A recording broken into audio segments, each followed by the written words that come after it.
Hello, I'm so happy you're here. We are so excited. We, the collective we, that we get to be with Adelaide today of Small Magic Birth. She's going to be popping on in one moment. Everybody's going to come on. We're going to have a fun time talking about fun, intense, sacred things. My favorite subjects. A little bit about Adelaide.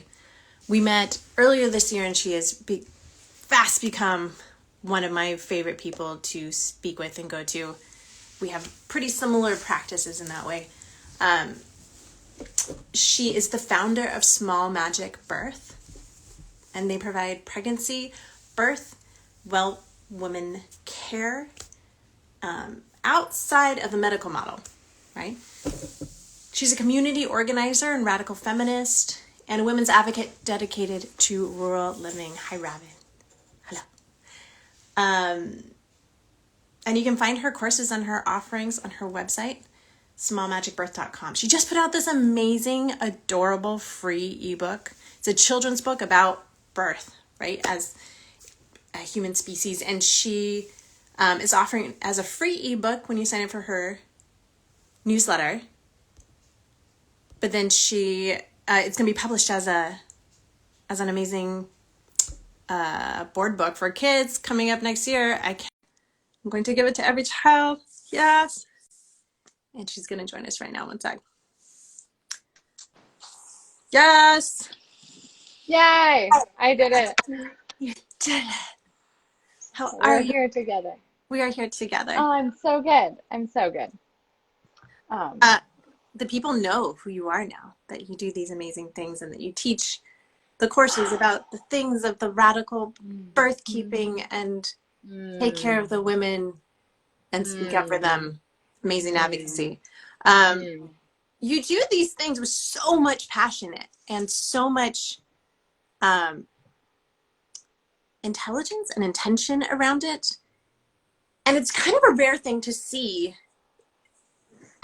within our communities. Find somebody that's like so knows what they're doing and loves, and is not only loving it, inspires other people to love what they're doing. oh, And hey, so, Courtney. I see you also. I'm see you, glad you're here. Yeah, I see Elsie, you. we Yeah, see you. we Yes. see you. Yeah, Courtney, we see you. Tell us how you got to this. This seems like you're living in your genius. What are these lanes that you were living in before then? And tell us about how we get to the genius. Yes.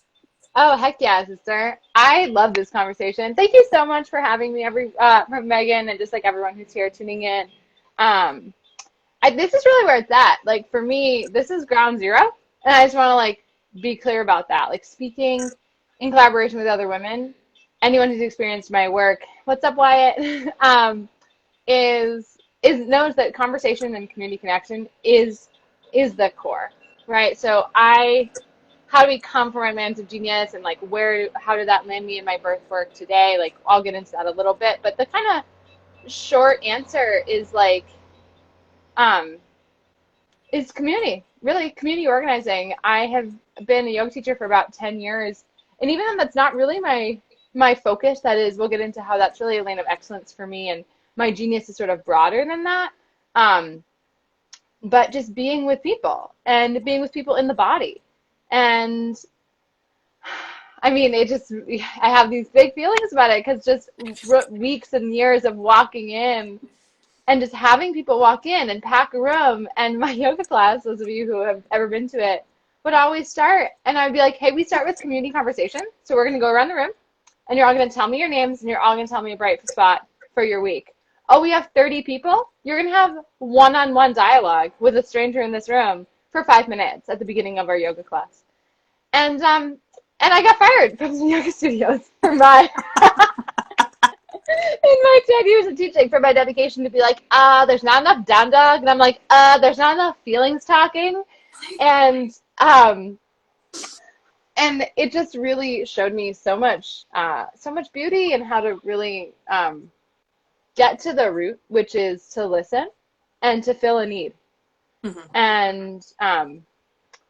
And so in my classes today. I do a lot of women's organizing. I do a lot of women's circles. I do a lot of group teaching. I do a lot of mentorship for other radical birth workers and doulas,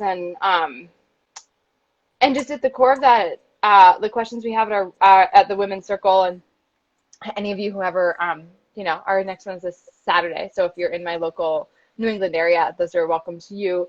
The questions are always like, what are you celebrating right now? And how can we celebrate with you? Or celebrate you quite directly? And what do you need? Party. Yeah, party, right? And what do you need? So those have ranged from like, I need an apartment. My baby needs a lip and tongue tie revision and they cost $2,000. I need diapers. I need a boyfriend or whatever. Like they really run the gamut. And I would say all of my radical midwifery, all of my work comes from that question. It's like, how can we ask the community? How can we ask our peers, what is it you need? And how can we organize around fulfilling those needs? Sure. So, yeah. Does that answer your question? Maybe I forgot what my question was. So I was just listening. Yeah. So tell us, like, your questions and they're really clear and they then defined your actions and the way that you participate in the world. What are the ways that that you are not good at this thing and you should not do this thing? What is this like? Let's dive into one of our favorite conversations. Yes, let's go there. Let's just take it. Heck yeah. Okay, so lanes of genius. If y'all aren't familiar with this framework, we're just going to do a brief rundown. I did not. Oh, what's up, Sovereign Birth? I didn't come up with this. I first introduced to this actually in correlation with the work of Byron Katie, although it is not hers. I also read it in the book of the 15 Commitments, but there's a lot of overlap here, some resources. But the lanes of genius, we have incompetency. That's this bottom square. Competency over here. Excellence up here. And then genius at the top. So incompetency, competency, excellence, genius. Incompetency is things that you like just straight up can't do. What are some things that I straight up can't do? I don't do laundry. I just don't do it. And it's not that I even can't do it. I actually like the laundromat. But like in my own home, I don't ever. A little soul sucking, right? Like the inadequacies, things we're not good at, and they suck your soul. And they like suck my soul, and like my basement's kind of scary and gross, and stairs are really hard, and I'm just like not gonna go down there. Like I just don't do it. And I think the not doing, that's for me the real inadequacy square is like I need to do it and just simply doesn't happen. Right. That for me is the sort of inadequacy. Then moving into adequacy is things that I can do, but they are soul sucking, right? So where inadequate is soul sucking and don't do, and adequate is soul sucking and still do. So for me, for many years, kind of everything that had to do with my business, I feel like fell into this inadequate. It sounds stupid as a small business owner for 10 years. This is a changing story for me, but MailChimp still falls into my just adequate category. Social media, really, my Instagram fell into this category for a long time, and now it doesn't. Now I would say it sort of bridges my genius and my excellence in a way that I've up-leveled that. Yes, your messages are showing. Hello. Have you said something to us? You joined. We're so glad you're here. All we see is hi. If you have more messages. We see hi. If you have more, yeah, please tell us. Hang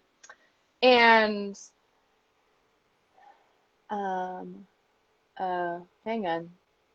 Sorry. So just the things that I could do, but were really soul sucking to me. Yeah, I'm just sort of adequate at them. Other things that fall into this category are like my taxes. Yeah. Like I'm adequate at giving receipts to my accountant. Like it happens. It's about as much as I got. And then moving up into this word excellence, and this is really what we want to get into today. Excellence is things that you are excellent at, and often get a lot of praise for, and often get a lot of requests to do these things. You might get paid really well for this stuff, but you wouldn't do it for free. That like it doesn't inspire you to, this is, oh my God, I like, what, I can't, not do this. Right. Hey Chelsea. Miss Steffi. So for me, something that falls, can you hear me? Am I frozen? You're like kind of fuzzy. I hear you, but you're like a little bit underwater. Oh, hang on. Now you're not. No, I'm not. Is that better? Yeah. Yeah. Okay, cool. So I would say teaching yoga for a long time fell under this category for me. I've been a yoga teacher for a really long time. I get a lot of praise at this point about my yoga teaching. People ask me to do it. People, I'm good at it. And I'm not going to do it for free. There was a time when I was like, oh my God, I will talk to anyone about down dog, but I'm not there anymore. That feels like a long time ago for me. And I realized that so much of it was wrapped up in praise and in just like wanting to be competent and wanting to be good at something. And I think that's where a lot of people hang out with, like in their professional life, they are probably really excellent at what they do. And it feels safe because they're excellent at what they do. And they are the person that people go to because they're excellent at what they do. But there isn't like there's not an expansion feeling that goes with it, which is what I'm kind of hearing. Yeah, there's not an expansion feeling. It always sort of felt like a slog. And I think what I put into the monolith of yoga teaching for me was kind of everything except the actual teaching itself. Like when I would be in a class and just in the incredible gift of being in a room of people. And if anyone's ever been in a yoga class like this, maybe my class, maybe just any class where you like drop in. And I really would try to cultivate this through community conversation and through knowing my students in a very intimate way.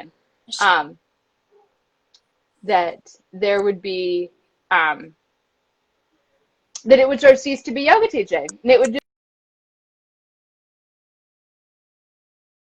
it had nothing to do with me, which, spoiler, that's a lot like being home birth midwife. And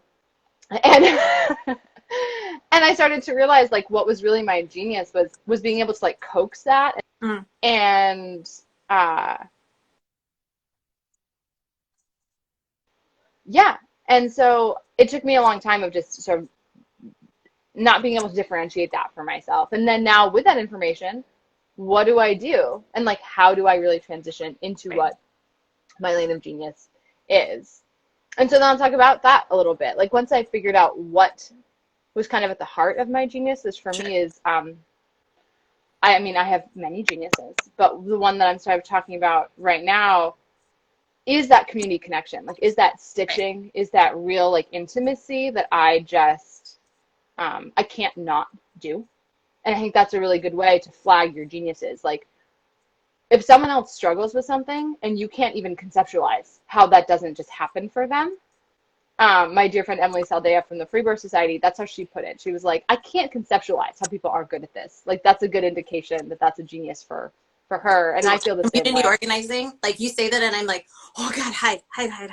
And that's part of it. That's how I know like this thing that I would literally do anything else, including clean my house, which I think I'm already inadequate at it, but like I would shy actively away from community organizing. And it's just like, this is what you live and breathe. Like that you have a different oxygen around it. Yeah, it's like, how could I not be? And for me, it's like if we sort of break down that term, because I think it's been really kind of distorted in our contemporary age of Instagram activism. The idea of like community organizing, like what that really means. And for me, that means just listening. Right. Pretty much like just listening to someone and say, okay, how can we organize around your needs? Like, oh, what do you actually need? Like, it doesn't have to be, and I've done sort of, larger scale community organizing, and I used to have jobs where I worked for the city of Boston and did that kind of stuff. Yeah. And so I think like capital C, capital O community organizing kind of gives me that feeling too, to be clear. But like, this, but to cycle back to like what is the genius about it, and like how I really committed to moving more into just what I am Yeah. excellent at. Yeah. What did you have It to was, let go to get there? oh, I essentially had to let go of my yoga teaching career, Ooh. which fortunately, fucking COVID, Did it that. was done for me. Like, it was done for me. Like, it just like evaporated overnight. And I was like, well, here we are. And I had been doing birth work for years at that time. I'd applied to midwifery school. I was just like, I was going down that path. And I, um, yeah, and then everything related to my yoga teaching became stressful because it was now all on Zoom with strangers everywhere and not according to my values, and we couldn't do pranayama, and the idea of community, or like it had been gutted for me, and it made me realize that that just wasn't where it wasn't where it had been at for a while, and that I had been afraid to do something else for so many reasons. And I just want to say chief among them for me was money. Like, I have a scarcity complex around my economic situation, which I think is a common, I think it's common. And for me to really move out of that to the degree that I have, this is a work in progress. I kind of had the Band-Aid ripped off for me. And then I'm just like, thanks God. Like, I just like give that up as a spiritual nudge. Because I don't know if I would have done it in the same way. I don't think I would have done it in the same way. I think I needed a little bit of divine Right. assistance. Yeah. Excellence and scarcity can go kind of hand in hand together. You'll avoid genius. You'll avoid the expansion because even if like it feels like there's not enough in the excellence mode, you just don't know what's available beyond. Um, yeah, finances are a huge roadblock for especially moving up through like figuring out where we move into our genius, where we can best serve in that area because you just don't know. You just don't know. So excellence feels safe and controlled, and that was totally removed for you. Thanks. Um, I just want to sort of circle into the comments for a second sure. because CNSL Therapist 481, hi, thanks for offering your gynecology. I appreciate you. And she said that my voice isn't good at all. That was a little while ago when you were underwater swimming with whales, and now you are with us, and you're Oh, beautiful. I'm here. Okay, cool. Like people. But yeah, that topic, scarcity and genius. And I had heard all of the things of like, oh, but abundance will come to you when you really start living in your lane of genius. And I just want to say, like, that all felt like some like super white spiritual bypassing bullshit to me. And I would be the first to say, like, that's the problem, like point fingers, like that's some bullshit. Like, I was like real righteous on my, about that I know about Oh yeah, anything. super right. And yeah, totally. And so, and I guess I'm not here to like disprove that. Like, I still think that's true. And I also, what I have found is like what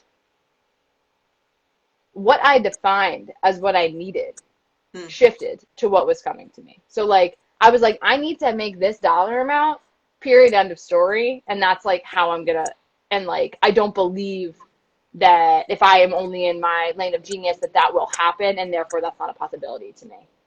And then when I really committed to being in my lane of genius, I'll talk about what that actually looks like for my business now in a minute. That didn't happen for me. It didn't like the money didn't magically appear. Like, my world didn't magically transform in that way. But it did in another way where I felt all of a sudden more personally resourced. So that I got, oh, Alexis, hi, sister. So that I personally had resources. So I was like, oh yeah, I'll work some bullshit part-time job for a minute. And I like, I worked on a farm, like shoveling shit. Like, that was my part-time job. But that didn't bother me at that point because I felt personally and emotionally resourced to be doing what I actually needed to be doing in my lane of genius. Yeah. And so everything started to shift. And I'm kind of in that process. I'm in that growth process. And in just the last few months, I have manifested a brick and mortar space that is a cooperatively funded women's space. So if you're interested in in-person women's cooperative stuff, that is now happening. Yeah. Yeah. Y'all can DM me about that if you're in the greater New England area. A Small Magic Birth. And I put out my adorable ebook. I wrote an illustrated children's book. It's totally, Rochelle. I see yeah. you right there. I loved it. For you too. Yeah. Yeah, totally. I was like, put my headphones in, just like listen to Radical Feminists, just be like, I could just like, I like kind of loved it in a way. Mine was putting out thistles. There was like just so much weeding. So much weeding. And so I've just had this sort of creative, it's freed up my creativity. And I was thinking actually what, I was like in the dark depths of the soul around this, like, not even that many months ago. I would say like October, November. And I called Megan and I was like, my business is failing. I have to get a part-time job. Everything's falling apart. I can't teach yoga anymore. I'm not making any money. I can't pay my mortgage. Like I was like, it's all over for me. And I remember what you said to me is you can only grow one thing at a time. And it felt like, and it just continues with our growth analogy that we're having with our farming in this moment.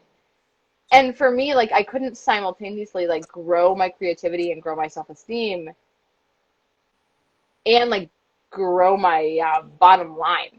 Like I kind of needed to give myself a little bit of breathing room, and that's what I'm doing. And I've subsequently quit that job. Like it really was just a carryover for 3 months that helped me commit more fully. And so now, like what genius things I'm doing is I'm making online content. I'm teaching courses that can be accessed by, ideally millions of people through my platforms, so that I carve myself out more time for that really intimate one-on-one connection, one-on-one coaching, birth attendance, and community organizing. So I'm not, so I'm using my brilliance of teaching and not spreading myself thin in that way by doing all the extra stuff that actually comes with having a full-time teaching schedule. So that I have, I'm not like stopping you because I want to listen to you forever, but there's something I want to capitulate on real quick, which is that you're doing one thing so that it can support this thing, so that it can support this thing, so that it can support this. There isn't like the spreading yourself thin is the barrier that we set up and glorify in this society. If you're spreading yourself thin, you're doing it, right? You're thin, you're busy, you must be working, something must be right, but it doesn't feel right. It doesn't feel right. And when we see people expanding, supporting themselves, our first thing is like, they must not be working hard because they are not spread thin, right? And so this glorification of exhaustion, of scarcity, is how we collectively are limiting our friends, our brothers, our sisters, our community from stepping into their own lanes of genius, right?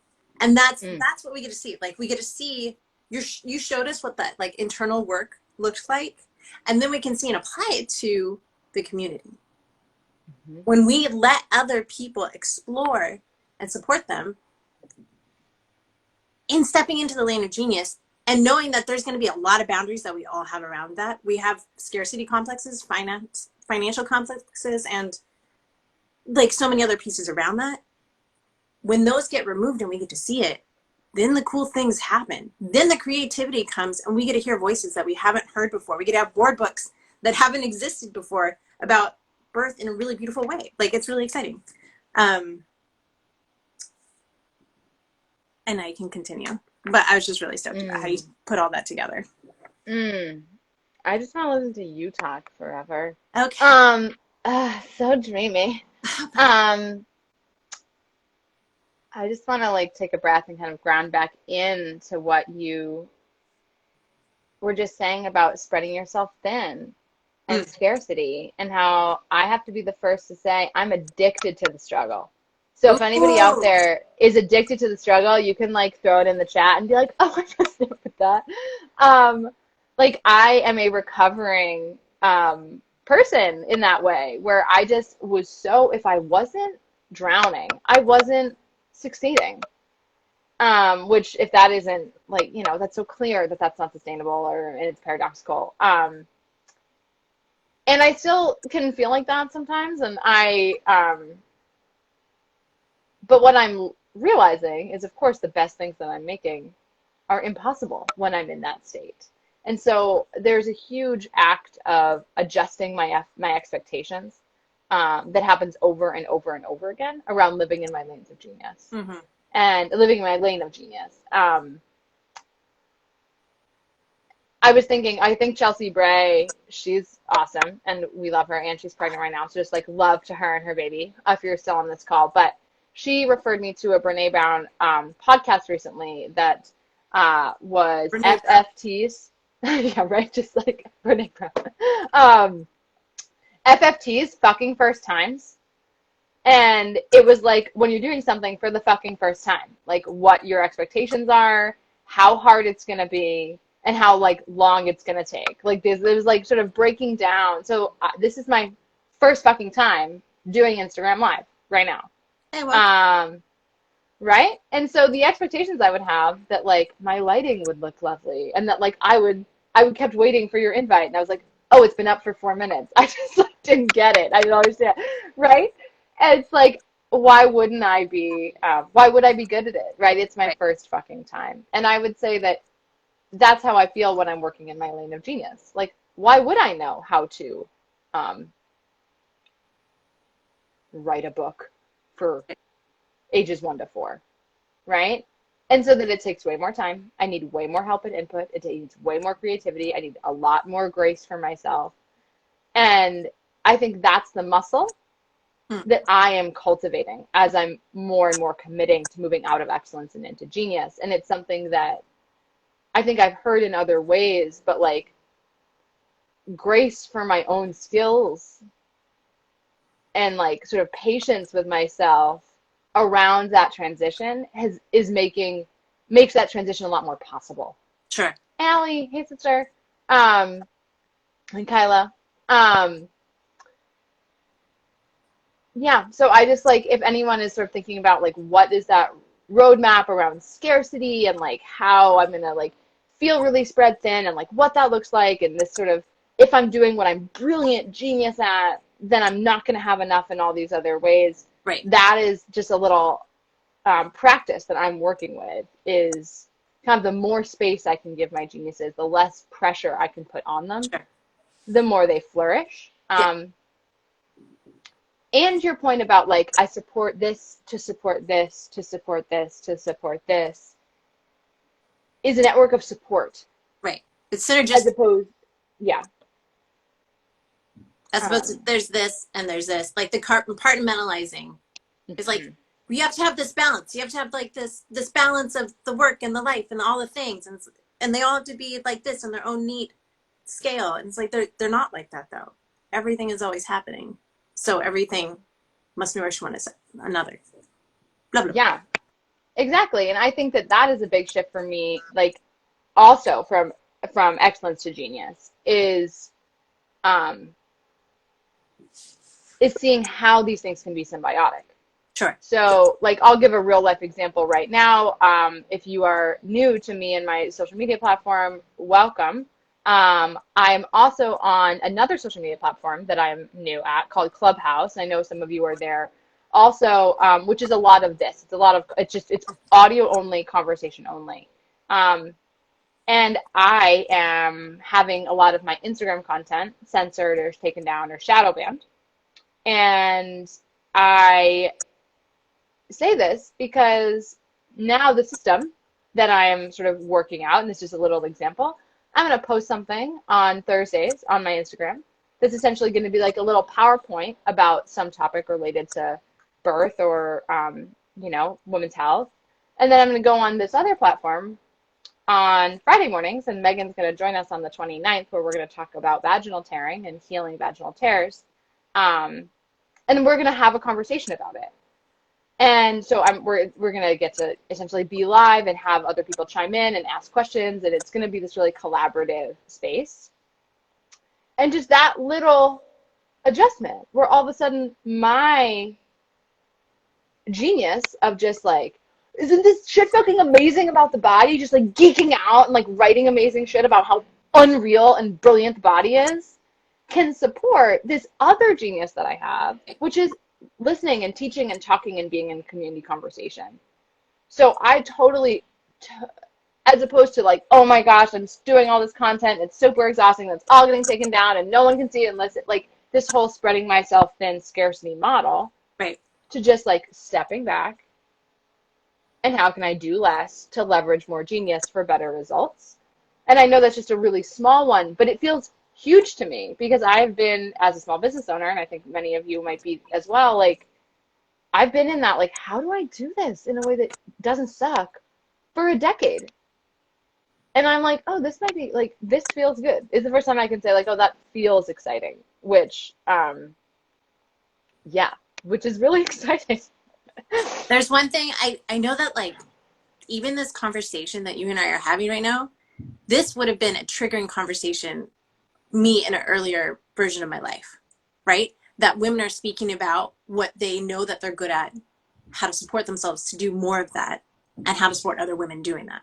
How has your relationship with other women changed since stepping into your genius and really owning that? This is my favorite topic in this whole conversation. I really want to talk about collaboration. We will stop and just make songs now. And right? No, we won't. We'll do that on Clubhouse. We won't later. Yeah, on Clubhouse. Yeah, a great audio platform. Have good headphones. So for me, I always found competition for like all of my career, specifically with other women. I could say a lot of things about sort of the culture of that in yoga teaching that I don't really want to bore anybody with, and I think a lot of it is just wrapped up in me as well. But I forever felt like I was like, my class sizes, my schedule, like how can I work it, like, and this sort of like, but I'm special, like, you know what, snowflake. like what my 12-step you know, friends would call terminally unique, which I just want to like posit that.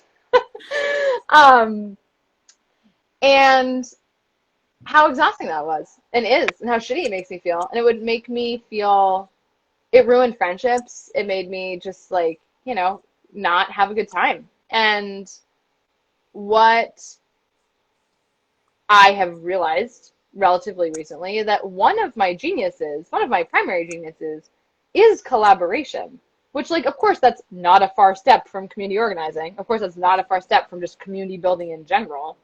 I like working with people and listening to people and being in community and conversation with people. Like, shocker, collaboration is like where it's going to be at for me. And I was just cutting myself off at the knees with my own like striving for excellence, because in excellence there's being the best.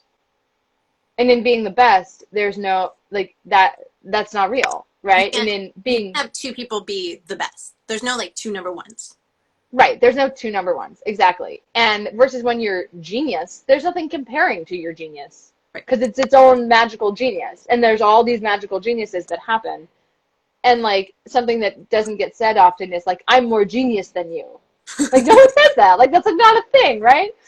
And so it's not a thing. But I'm better than you. IQ, like you can't like quantify the kind of genius that we're talking about. Like it's not an IQ. You can't. There's no like number above each other. It's just like, oh, you're like amazing and beautiful, and your soul is expressed so well this way. And the litmus test becomes, does it fill you up? Right. So like there is no, like you, like me or whoever. Like, does my genius fill my cup? Yes. And so all of a sudden the comparison just becomes completely irrelevant. There's nothing to literally compare. Right. So for me, what that looked like in a big way is asking for help. So when I realized that in order for me to do the things that I really am genius at and commit to living in my lane of genius, I would have to not do 90% of other things and release control and delegate that to Control. release control. Why do we need to, but like, why does control have to be released? Like, why do we have the control in the first place? What is it there for? Mm. For me, it's to shield me against scarcity, I would say. And it's like, I'm sure there's some terminal uniqueness in there. I bet there's some trust issues. Like, there's probably a lot buried in that. And but for like towards collaboration, like it, and trust me, like I have fucked this up also. Like I am in a learning process of what it means for me to actually highlight other women's geniuses and not sort of have them somehow still be sort of guised about like in an outdated model of like I want it this way, so why don't you do it in your genius the way I want it, Right. right? And I think, Oh, and I, yeah, and right. right, and so I have a dear friend of mine, Stephanie, if she's still on this call. Stephanie worked for me for a while, and I feel like that was like part of what happened. Like I like didn't know how to really let go and not be the best at something and like help someone else flourish.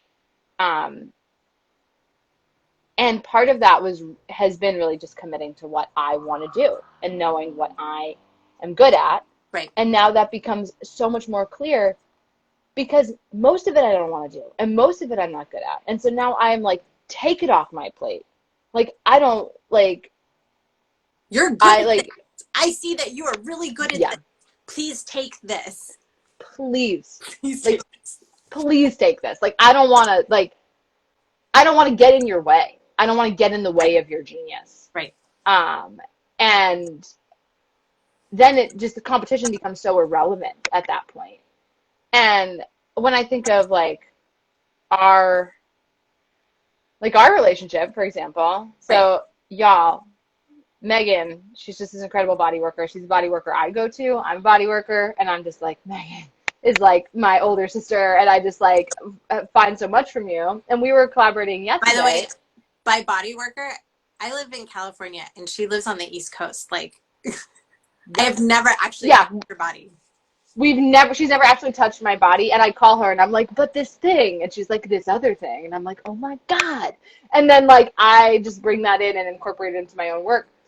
And so we are collaborating on a postpartum course that's for like birth, healing, postpartum movement, the sacred integration. And I just feel like so like humbled and giddy. I'm like, oh my God, you want to work with me? And like what that does for me is it just like up levels my game. Like Mm-hmm. it makes me sit in my genius and like get clear about like how am I going to be my absolute best in this relationship. Right. Um, which one, I love you. And two, um, I just want to really kind of shout out to I think a lot of the women that I know that might even be some of you might even be on this call, like women who are older than me.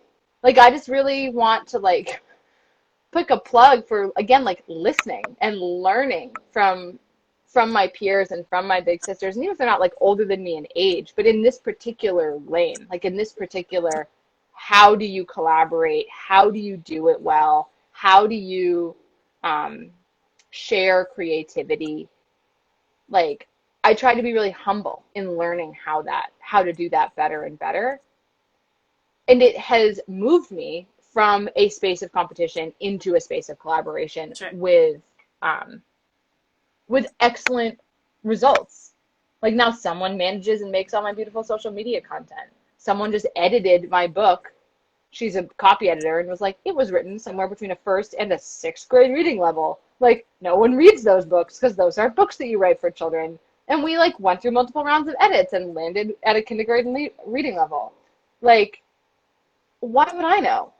Like, and it was just this lovely collaboration. I'm making a strength training course with a badass weightlifter woman. I'm making a postpartum course with you. Like I'm collaborating with somebody else to do all the video work for my childbirth education course. Like and it's freed up so much sort of mental and emotional and creative space for me that That's was the word. That's the previously word right there. That's what genius leads to is freedom. It frees free things up dumb. and leads to freedom. And like what that freedom, how I can use that freedom is to do more genius things. And I think like, so back to your question, like to be very clear, like committing as to what I am good at, which I decided was infectiously teaching and talking about birth, Mm-hmm.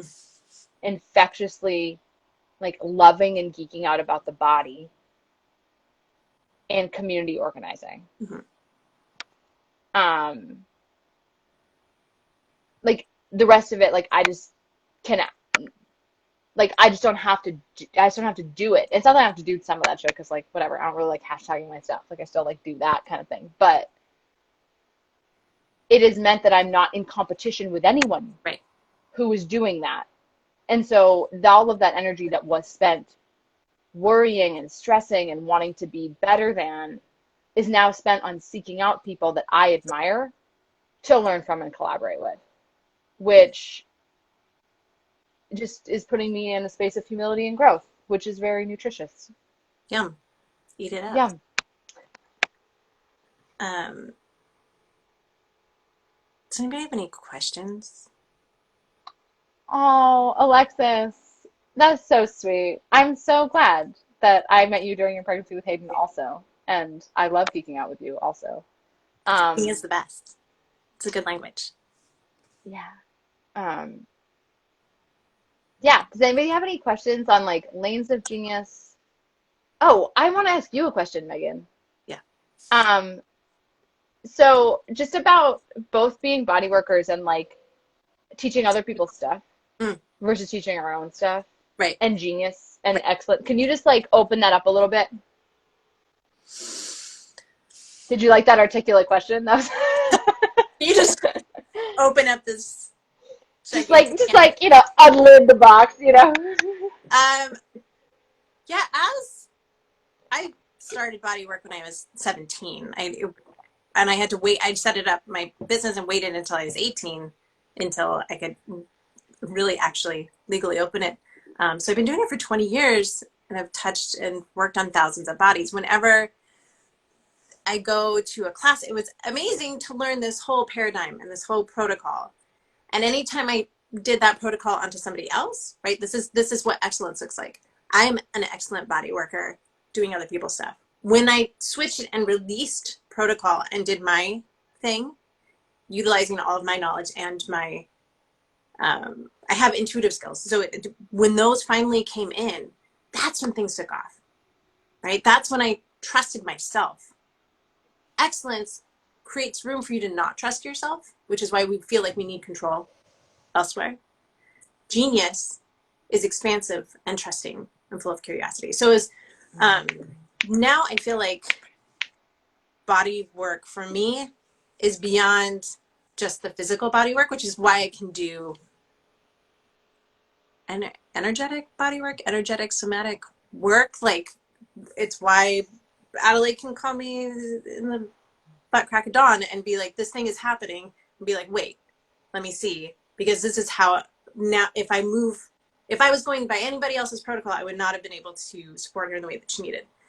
Her choosing to come to somebody that has this particular expansive skill or knows their skill and is not copying other people's work for the purpose of spreading that message. Though other people's message is so important. It's so important that I will definitely shout out the work of like all the people that I learned from.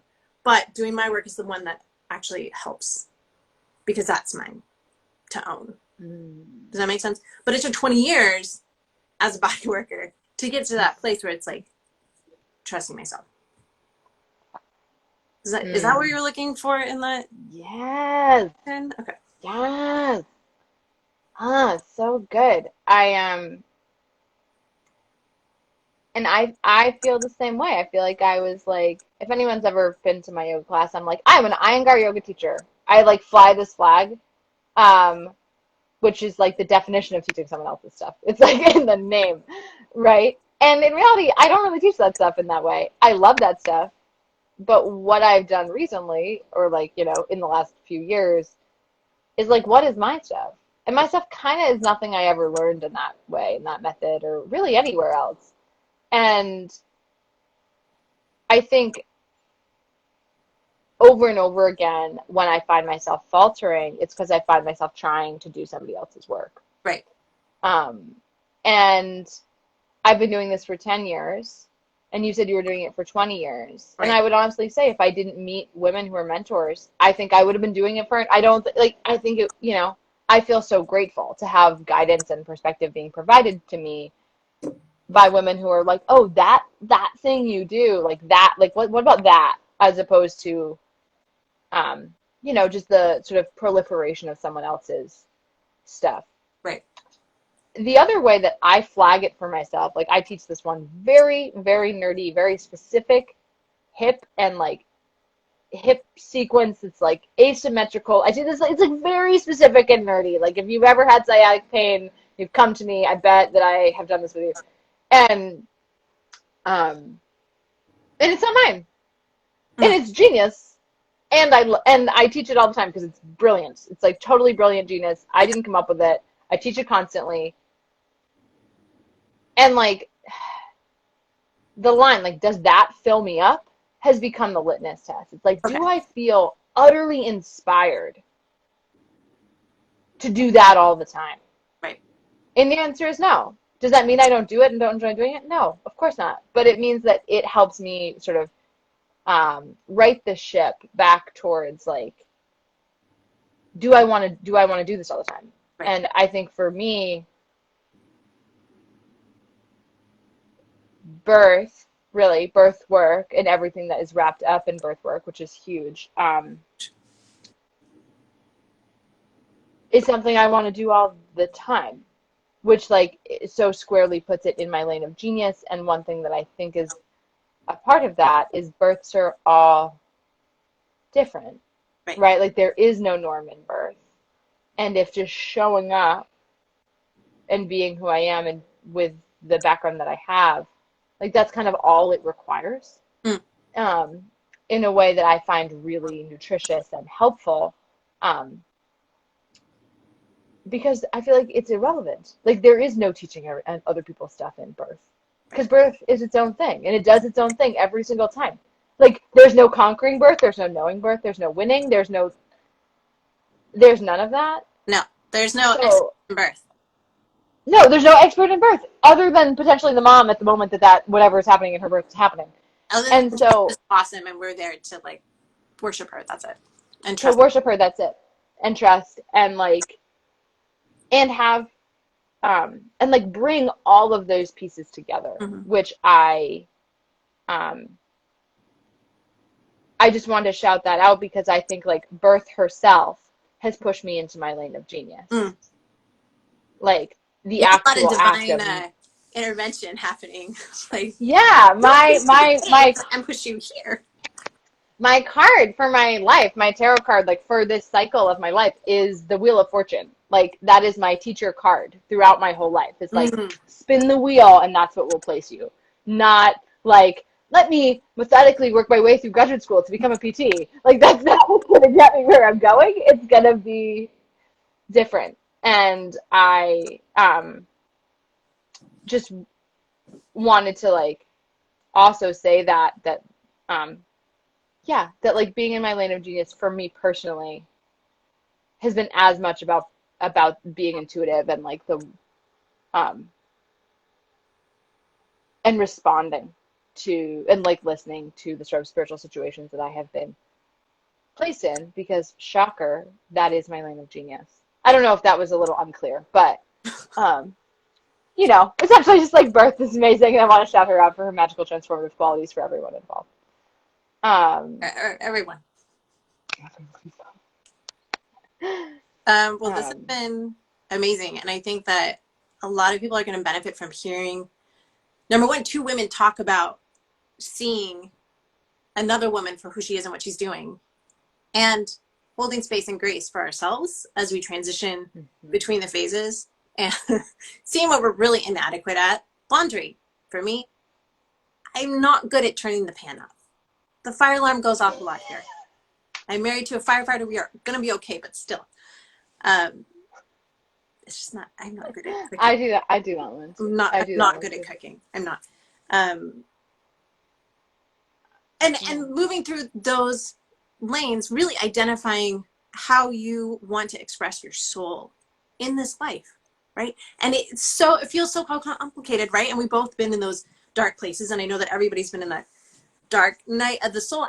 As you work through that and uncover and move like that seed, this is my impression of a seed coming up out of the ground in our gardens, into a place where we know that we're supposed to shine.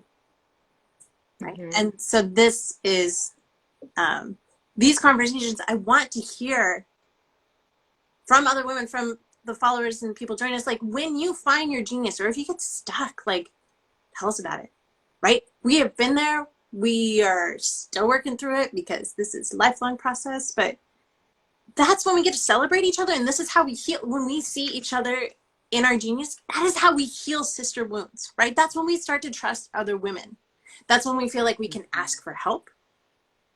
That's when we get heard and get to listen to our own voice and hear it resonated and mirrored back to us. So we will be on Clubhouse having a conversation next Friday, the 29th at 10 p.m. Eastern Standard Time, 7 p.m. my time. I don't know the things yet, but maybe I'm going to pause you right here. Stop. I'm going to just pause you. Everything that Megan just said is so beautiful. And she can, like, string it together in such an articulate way. And I also just want to give a little shout out to our women's circle, which is based on those two things. How can we celebrate you? Right. Right? Like, what is fucking epic about you? Like, and let's just all cheer that on as just, like, the baseline. And then what do we need to support you? Baseline is like, you're brilliant. And, like, being held with other women around that topic, I think, is transformative. And yeah, and then that question of, like, how do we support other women? Like, what do you actually need, right? And that, of course, can be a very open question. But if you are, local to me, you should come. But regardless, like, you can do this in your own communities. Like, just having space to ask these questions, I think, can be really radical and transformative. So, okay, I have two things. What Megan was just trying to say is on Friday mornings at 10 a.m. Eastern Standard Time. So it's 7 a.m. Pacific Standard Time. It's in the morning if you're on the West Coast. I mean, and on the East Coast. But time zones. Thank you. It's tough. Yeah. Continue. So if you're going to be there, if you are interested, I will be hosting essentially a radical childbirth education topic every Friday morning. And if you post and look at my carousel post that'll go out on Thursday nights, they'll essentially be like a PowerPoint for the talk that I will be having with other women on Clubhouse. Why is this awesome? Clubhouse is collaborative, unlike IG Live. So I can just unmute you like a Zoom call, and you can be like, oh, hey, blah, blah, blah, blah, blah. And we'll just be like, let's fucking help you and celebrate you in real time right now. And those will be happening every Friday morning at that time. And Megan will be on some, and I will be on all of them, and there'll be other just radical women and birth workers that will be there to talk about specific topics. Our next one is on vaginal tearing and postpartum healing, and just, my sort of three, Megan calls them secrets, but I don't think they're secrets. My just sort of the three sort of pillars that I hold up around postpartum vaginal healing, and we're going to be talking about that. So that's where you can find us next. But before we, like, sort of close this out, did we want to, like, talk about our, like, magical sister collaboration and, like, what was our personal example of this in real time? Do we have time for that? I mean, y'all can hang out or not. We'll just talk about it anyway. Sure. Okay. So it's like something. The postscript is dropping down. Yeah, the PS. So this is something that we weren't sure if we were going to get into, but everything we've been talking about, lanes of genius, sensitivity, asking for help, being with other women, like we had a small example of this. So that was actually huge and really brought us together. And I just always want to give examples because I think that can help other people learn. So for me, I won't go into the whole details of this story, but I had a very sort of profound spiritual experience in September where I was on my blood, on my menstrual cycle, and I woke up in the middle of the night at 2:03 a.m. and I was like hemorrhaging blood. And so I was soaking through my bed sheets, soaking through towels, and I was like, what is happening? And I sort of proceeded to go to just drop in and be like, okay, I'm fine. And I was in searing pain also. Um, but I still knew I was fine. And I proceeded to kind of go into the ether, into the underworld and be like, what is happening here? Hmm. And I had this somatic experience of being able to like slow the bleeding, go to the heart of the pain inside my body, kind of metaphysically with my mind's eye, apply pressure to that point. As I applied pressure, the pain would skyrocket, and then it would peak, and then it would unravel like an unknotting of a golden thread. And then as it unknotted, I would gush blood.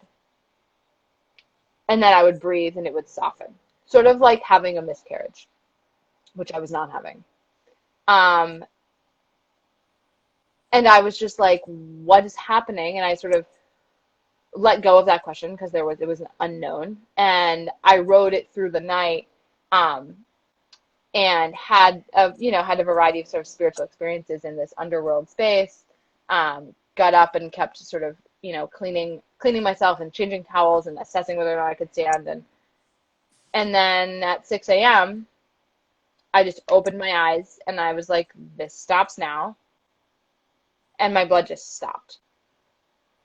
Um, I have no explanation for this experience. If this sounds wild, it's because it is. I lost an amount of blood that is disconcerting, more blood than I've ever seen at a birth. Um, and I was rattled. I'd had a spiritual experience. I had had a physical experience. I had had both complete sort of sovereignty and control and zero control over my body at the same time. Um, and I didn't know what to do. And I was like, who can I talk to right now? Like, any of the midwives, if I go to the doctor, they're going to say something unhelpful to me. They're either going to want to do a vaginal probe or give me a blood transfusion or tell me I'm hallucinating or like something that isn't really going to be helpful. Um, and I think that women are going to be afraid of this story. Like I think other body workers might not really know what's happening. And but I felt self-assured that I was physically okay, but I just needed some sister support. And I didn't know Megan very well at the time. We'd had, I think, one conversation. And I reached out to her cold and was like, it was at like 6 o'clock in the morning, so 3 a.m. her time. And I was like, I want to talk to you. And we did. She called me back and I told her the whole story. And she told me to get out of my car where I was sitting telling the story and just take off my shoes and to stand with my feet flat on the ground. And she would tell me what she saw. And I'm going to turn the story over to you at this moment. There's a biomagnetic energetic spirit that is around the earth. There is a bioenergetic magnetic spirit around each person. If there was a protocol to connect with what was happening to her, there I wouldn't have known. Part of it is that knowing that trust. And so I was able to kind of like relay, just start praying, honestly. Like it just praying. And she said she was okay. And that's the trust, right? There can be pain and you're okay. There can be blood and you're okay. And you're the only one that knows when you're not okay. And so I told her what I saw and what seemed like would be a way forward. And that was, it was a lot of stuff that was old and ready to be let go. And this is what blood teaches us, is what needs to move. It's a liquid tissue. And we hang on to issues and tissues and feelings and thoughts and emotion and narratives and scripts and trauma in our tissues, including our blood. And her body was ready to let it go. So it was, it's fantastic to be able to trust another woman trusting her body. It's amazing to let another woman go through her journey without having to save her. We don't have to save other women. We can just be there for them. And that, I mean, it translates to the work that I do daily, which is working with women that have been traumatized, primarily after their birth experiences, because that's what happened to me, and I didn't know what was going on, right? I wish I had known somebody that I could talk to, but I felt really unsafe because I really didn't want to get lectured, and I didn't really want to be told that my reality wasn't real. I really believe everybody is living in their own reality. I really do. I think it's really hard to dismiss somebody else's reality. It may not work and mesh with my understanding of what's going on, but their reality is still real to them. And that's what trust is trusting that that person's reality is real for them and giving them space to live that out. Give them space to live out their genius, give them space to live out their reality and their purpose and their soul purpose, because it's not your business. So that's what my healing work looks like now.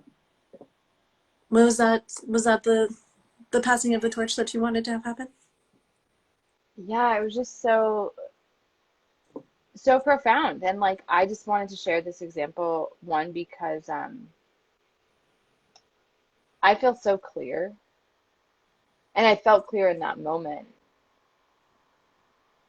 that there was no pathology for what had just happened to me, and that it was and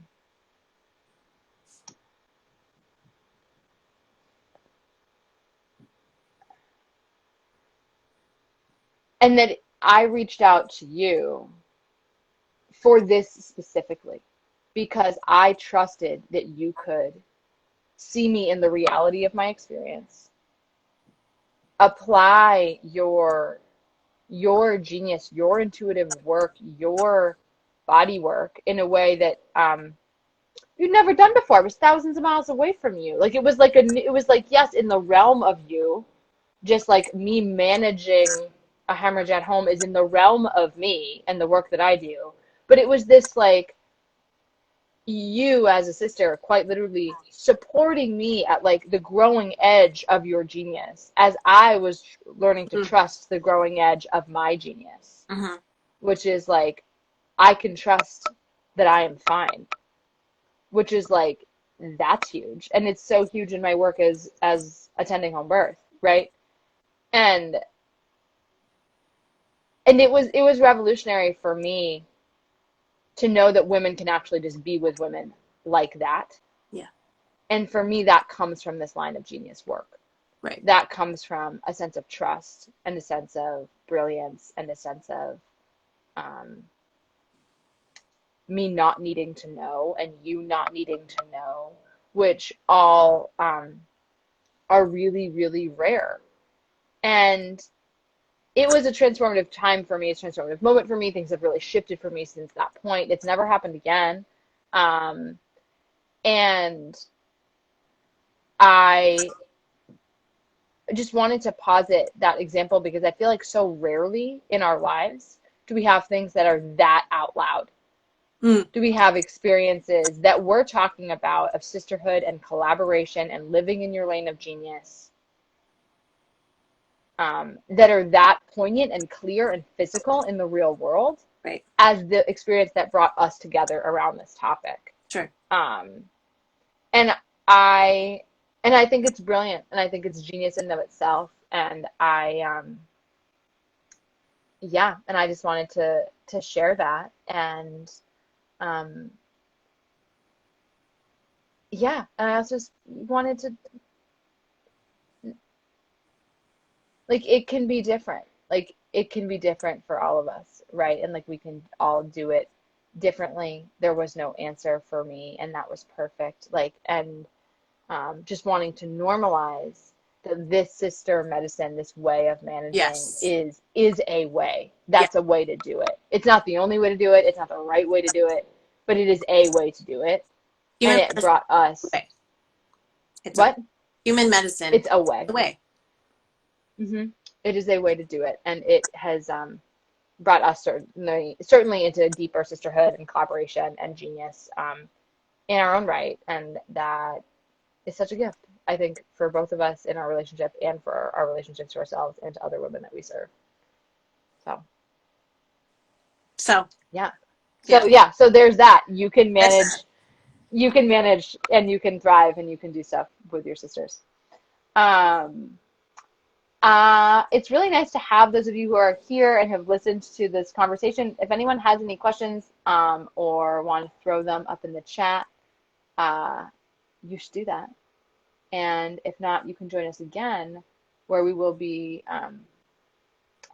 we'll be talking about bleeding in that call as well, in bleeding and postpartum period and healing vaginal tears and all of that, and that is happening, as I said, on Clubhouse. If you don't have that platform, figure it out. It's the coolest. Yeah. Yeah, we'll send you some links. I'll have some invites because it's an invite-only platform. So if you're like, I really want to hear those calls, like, yeah, just DM me and we'll hook you up. So, yeah, that's next Friday at 10 a.m. This is like the best way to spend Sundays. Is like, let's just gather on Sundays with some sisters and talk about the things. So I really appreciate you coming on today. And we'll see you all next week. And Adelaide and I will talk to you in 2 weeks. Love you all. Okay. Bye, women. Bye.